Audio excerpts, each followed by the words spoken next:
Back in the mid-80s, BMW didn't build this car to impress lawyers at red lights. They built it to crush Mercedes in Group A touring car racing. To race, they had to build 5,000 road cars. So they took a basic 3 Series and ripped it apart. Wider fenders weren't for looks. They were to fit race slicks. That big rear wing, pure function.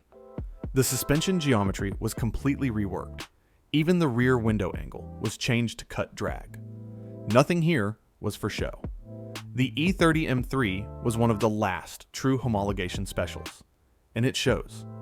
Under the hood sat the S14 engine, born from BMW's M1 and Formula One programs.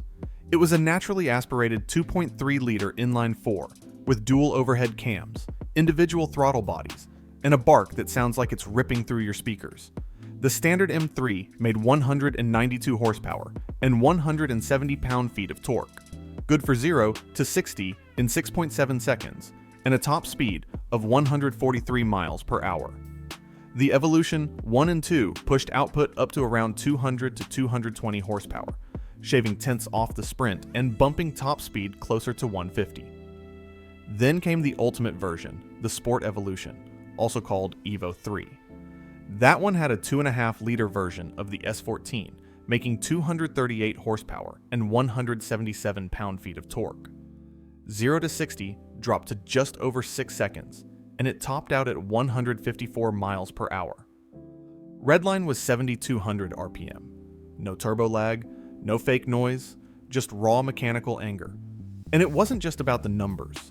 The E30 M3 went on to win more races than any other touring car in history.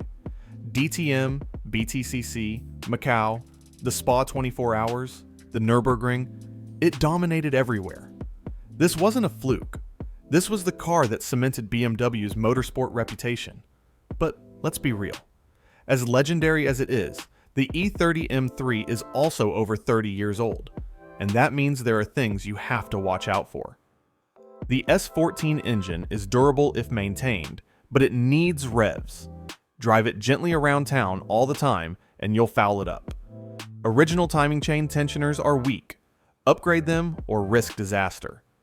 The gearbox is a Getrag 265 5-speed with a dogleg first gear. First is down left. Second is top left. Built for the track, not for stop-and-go traffic. Rebuilds aren't cheap. Rust is another killer. Look closely at the rear arches, the trunk floor, the cowl panel, and the battery tray. And then there's the VIN game. Every original panel is VIN stamped. If the car's been resprayed or repaired, that affects collector value fast.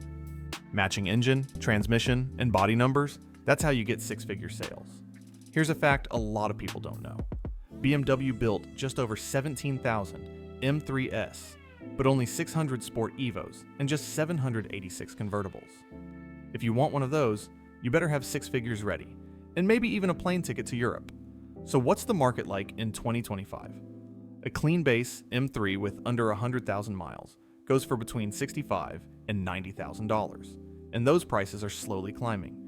An Evo 2 will set you back $100,000 to $140,000, and those are holding steady. A Sport Evo?